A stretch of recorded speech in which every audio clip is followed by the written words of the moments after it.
SNEC knowledge ഫെസ്റ്റിവലിന്റെ literature കോർണറിലാണ് ആയിരിക്കുന്നത്.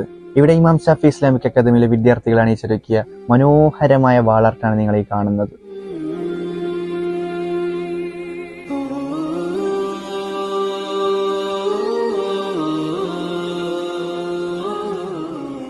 എത്ര ദിവസം എടുത്തു ഈ ചിത്രം വരച്ചു തീർക്കാൻ? അല്ലെങ്കിൽ ഈ ചിത്രത്തിന് വല്ല ആശയങ്ങളോ മറ്റോ ഉണ്ടോ? ഏകദേശം 2-3 ദിവസം എടുത്തു. പ്രവാചകൻ പറയുന്നത് പോലെ ഫസ്നു ഷജറ ഔ മാല നഫ്സലഹു, മരങ്ങളോ അല്ലെങ്കിൽ ശരീരമില്ലാത്ത മറ്റെന്തെങ്കിലും വരയ്ക്കൂ എന്ന അധ്യാപനത്തിന്റെ ഒരു പ്രയോഗവൽക്കരണം മാത്രമാണ് ഈ കാണുന്ന ചിത്രങ്ങൾ. അതിലൊരു സൗന്ദര്യം കണ്ടെത്തുക, അത്രേ ഉള്ളൂ. ശരിയാണ്, ഇസ്ലാമിൽ ചിത്രകല ഹലാലാണോ ഹറാമാണോ എന്നും ഒരു തർക്ക വിഷയം തന്നെയാണ്. ഇസ്ലാമിൽ ഒരുപാട് സ്ഥലത്ത് ചിത്രകലയെ നിരുത്സാഹപ്പെടുത്തിയായി കാണാം. ഐഷ ബിബി നിവേദനം ചെയ്താൽ കാണാം, അഹിയു മാ ഖലഖ്തു, നിങ്ങൾ വരച്ചതിന് നിങ്ങൾ ജീവൻ കൊടുക്കേണ്ടി വരുമെന്ന്. പക്ഷെ നമ്മൾ കുറെ കൂടി ചിന്തിക്കേണ്ടതുണ്ട്. ഹദീസുകളിൽ നിന്ന് വന്ന വ്യത്യസ്ത ഇമാമുകളുടെ വീക്ഷണം നാം പരിശോധിക്കേണ്ടതായും. പ്രധാനമായി മാലിക് മദ്ഹബിൽ തന്നെ ചിത്രകല ഹറാമാകുന്നതിൽ 4 മാനദണ്ഡങ്ങൾ വരുന്നുണ്ട്. അതിൽ തന്നെ ഒന്നാമതായി സൂറത്തുൽ ഹയവാനാത്ത്, ജീവനുള്ള വസ്തുവിന് രൂപം ഉണ്ടായിരിക്കുക. രണ്ടാമതായി പറയുന്നു മുജസ്സദ്, ശരീരം ഉണ്ടാവുക. മൂന്നാമതായി പറയുന്നു ശരീരം ഉണ്ടായിരിക്കെ തന്നെ കാമിലത്തുൽ ആളാൾ, പൂർണ്ണമായി ശരീരം ഉണ്ടാവുക. പിന്നെ 4മതായി പറയുന്നു അതിൽ നിഴലുണ്ടാവുക. ഇനി പ്രശ്നമുണ്ടാകുന്നത് എപ്പോഴാണ്? തൊട്ടാലായിരുന്നൊരു ശരീരം ഉണ്ടാകുമ്പോഴാണ്. ഈ നിരുത്സാഹത്തിന്റെ പ്രധാന കാരണോ പ്രത്യേകിച്ച് പ്രതിമ സംസ്കാരത്തോടുള്ള കടുത്ത വിയോജിപ്പ് തന്നെയാണല്ലോ. ഇസ്ലാമിൽ മുൻകഴിഞ്ഞ ഒരുപാട് സിവിലൈസേഷനുകളുണ്ട്, പ്രത്യേകിച്ച് ഉമ്മയ്യദ്, അബ്ബാസിദ്, ഓട്ടമൻസ്. അവരൊക്കെ ഒരുപാട് ചിത്രകലകളും മറ്റു വാസ്തുവിദ്യകളും നമുക്ക് ചെയ്തതായി കാണാം.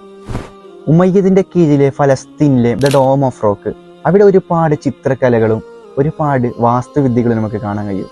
അതുപോലെ സ്പെയിനിലെ കൊർഡോബ പള്ളി, ഇന്നതൊരു യൂണിവേഴ്സിറ്റിയാണ്, അവിടെ ഒരുപാട് ചിത്രകലകളും വാസ്തുവിദ്യകളും നമുക്ക് കാണാൻ കഴിയും. അതുപോലെ ഓട്ടോമൻസിന്റെ കാലിഗ്രാഫികളും, ഇതൊക്കെ നമ്മളെ വളരെ അമ്പരപ്പിക്കുന്ന രീതിയിലാണ് അവർ ചെയ്ത് ചിത്രീകരിച്ചിട്ടുള്ളത്. ഇവിടെ ഇന്ത്യയിൽ മുഗൾ ചക്രവർത്തിമാർ പണിത താജ്മഹൽ ആകട്ടെ, അവിടെയൊക്കെ പോയാൽ കാണാം ഓരോ മാർബിളിലും മൈന്യൂട്ടായി അവർ ചെയ്ത ഓരോ കാലിഗ്രാഫികളും ഓരോ ചിത്രകലകളും.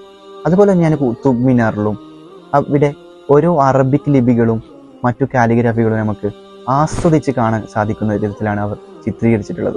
പക്ഷെ അവർ ഇതൊക്കെ ചെയ്തത് ജീവനുള്ള വസ്തുക്കളുടെയോ മൃഗങ്ങളുടെയോ മറ്റോ അല്ല.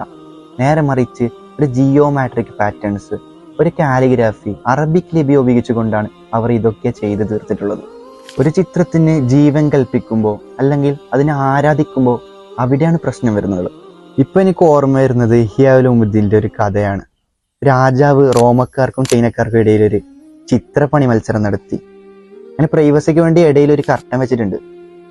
അങ്ങനെ റോമക്കാർ അടിപൊളി ചിത്രം ഒരുപാട് നാളുകൾക്ക് ശേഷം വരച്ചു തീർത്ത്. പക്ഷെ ചൈനക്കാരാകട്ടെ ഒരു ചിത്രപ്പണിയൊന്നും ചെയ്യാണ്ട് ആ മതിലിനെ തേച്ച് മിനുക്കി അവസാനം ഒരു കണ്ണാടി പോലെയാക്കി.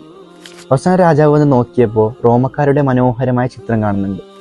അങ്ങനെ രാജാവ് ചൈനക്കാരോട് ചിത്രം ചോദിച്ചപ്പോൾ ആ കർട്ടൻ അങ്ങ് ചൈനക്കാർ മാറ്റി കൊടുത്തു. അപ്പോൾ റോമക്കാരുടെ ആ ചിത്രം ചൈനക്കാരുടെ മതിലിൽ വളരെ ഭംഗിയായി പ്രതിഫലിച്ച് കാണുന്നുണ്ട്. ആ രാജാവിന് ആ ക്രിയേറ്റിവിറ്റി വളരെ ഇഷ്ടപ്പെട്ടു. അങ്ങനെ അവർ വിജയിക്കുകയും ചെയ്തു. ഈ കഥ ഗസാലി ഇമാം കൊണ്ടുവരുന്നത് ഒരു സത്യവിശ്വാസിയുടെ ഹൃദയമായിട്ടാണ്. ആ ഹൃദയം തേച്ച് മിനുക്കിക്കൊണ്ടേയിരിക്കണം, എന്നാൽ മാത്രമാണ് അള്ളാഹുവിന്റെ നൂറ് പ്രകാശം ആ ഹൃദയത്തിൽ പ്രതിഫലിക്കുകയുള്ളൂ എന്നതാണ് ഈ കഥയുടെ സാരാംശം.